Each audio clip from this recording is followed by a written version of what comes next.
Sebastian Vettel's Ferrari exit has looked painful for all the wrong reasons in a difficult 2020 Formula 1 season, but he will at least say goodbye having stood on the podium in red one last time. Vettel's drive in the Turkish Grand Prix yielded a shock third place, comfortably his best result of the year after one of his most comprehensive performances. The four-time world champion finally broke free of the vicious circle that has trapped him for most of the year, but was it a one-off or a sign that Vettel's move to Aston Martin could really unleash the driver he still is?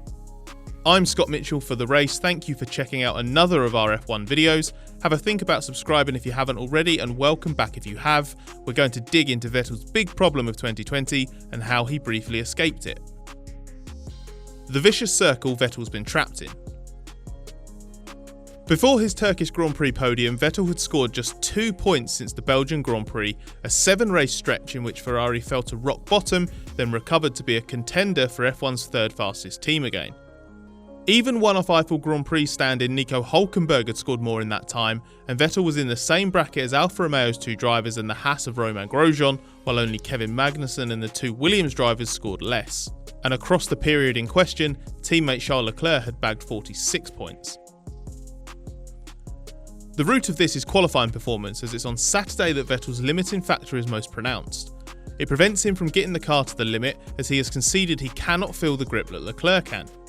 Ferrari says that there are no big differences between the two drivers on the data, and it's the sum of hundredths across every phase from braking to corner exit.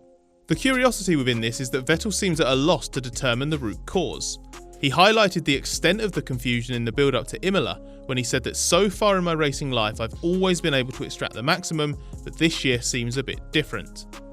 If he knew how to fix it, chances are it would be fixed. Instead, redeeming elements of Vettel's season have been clouded by the knock-on effect of poor qualifying. Vettel's yet to make it into Q3 since July, and that's leaving him mired in the midfield, which either exposes a weakness in battle or stops him from threading together a clean race. And when he does manage that, he's usually lost too much ground for it to be truly rewarded. There have been moments. In Hungary and Spain he grabbed 6th place finishes by overruling Ferrari on tyres and then executing a tricky strategy respectively. On F1's return to Imola, Vettel was on course to make a very long first stint pay off with a points finish from a lowly grid slot, but then suffered a slow pit stop. And of course, he was one of the stars of the race in Turkey.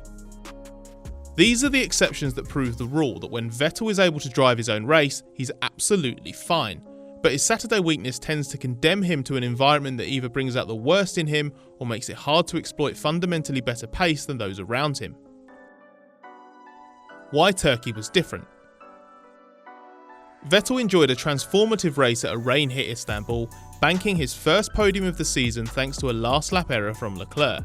But even though he outqualified Leclerc for the first time since July's Hungarian Grand Prix, improved one-lap pace in Turkey was not the key to his breakthrough race day, because he still only started 11th and was nearly 5 seconds off the pace on a crazy Saturday afternoon.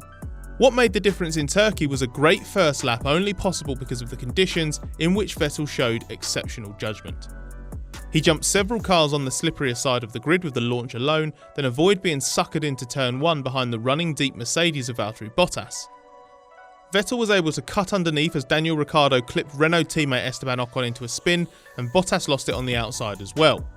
A better run out of the corner then allowed Vettel to pass Ricciardo on the outside into turn 2, and he overtook Lewis Hamilton later in the lap when the Mercedes driver made a mistake at turn 9 and had to go around the bollard on the runoff.